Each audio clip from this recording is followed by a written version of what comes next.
All right, so this is gonna be a quick update video on my SQ build.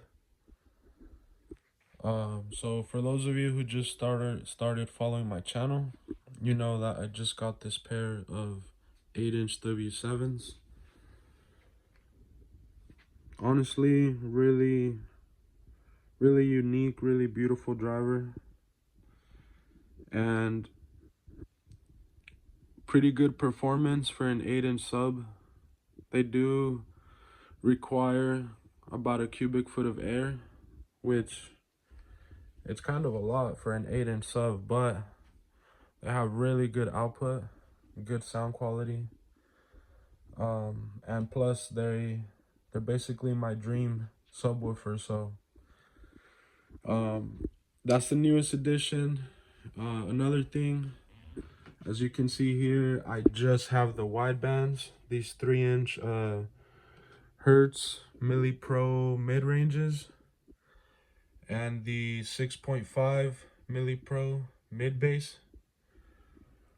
So what happened was, originally I bought the Milli Pro 3-way system as a whole with the tweeters and passive crossovers. But over time I realized that I'm going to be running my system active. So the truth is I didn't need the I no longer needed the crossovers. And I also just thought about it, and I realized that if I sold the Milli Pro tweeters and the Milli Pro crossovers, I could upgrade to the Milli Legend tweeters to accompany the mid-range and the mid-bass of the Milli Pro.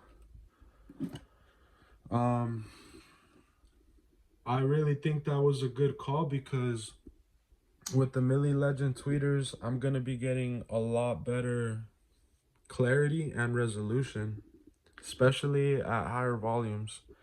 I do like to play my music loud, almost full tilt whenever possible.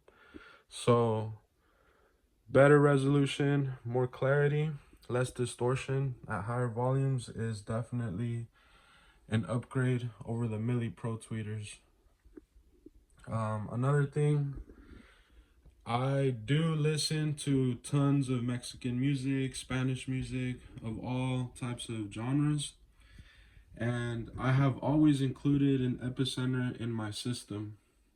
For those of you that don't know much about the Epicenter, I do have like a 5-minute video explaining the wide and sweep settings and how they work, how they affect the bass. But the thing about it is, as a standalone device, this is excellent. You can, put it on an amp rack, put it under the seat, behind the seat, and you can set it once, set it and forget it. But the truth is, with the different genres of Spanish music, you do need to be kind of adjusting the wide and sweep knobs if you want the best sound quality and the best reproduction of the lost bass harmonics, which is what the Epicenter does.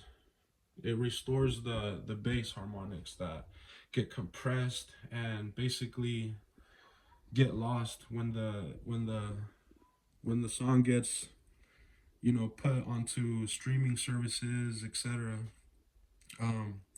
So my solution for that is to sell this Epicenter and get the in-dash Epicenter, which is gonna go under the Alpine, and it basically looks like an equalizer, an EQ. It has the wide and sweep, but their orientations are in knobs, and it also has a cool little voltage meter, or an SPL meter as well. But the reason I'm mainly using it is to have that on the spot access to tuning or attenuating the wide and sweep knob on the spot when I'm changing the different genres of Spanish. Some of you may say that's too much, you're doing the most, you don't need to do that. Well, personally, I do want the best sound quality, the best reproduction of that track possible. So if I set my epicenter at 12 o'clock on the wide and sweep, you can get a decent response in bass, but you can also make it better by tuning it. So if you're able to do it on the spot, it just makes it more convenient. And like I said, adds to the sound quality of your overall system. Okay. We still have the Audison Bit 1 DSP.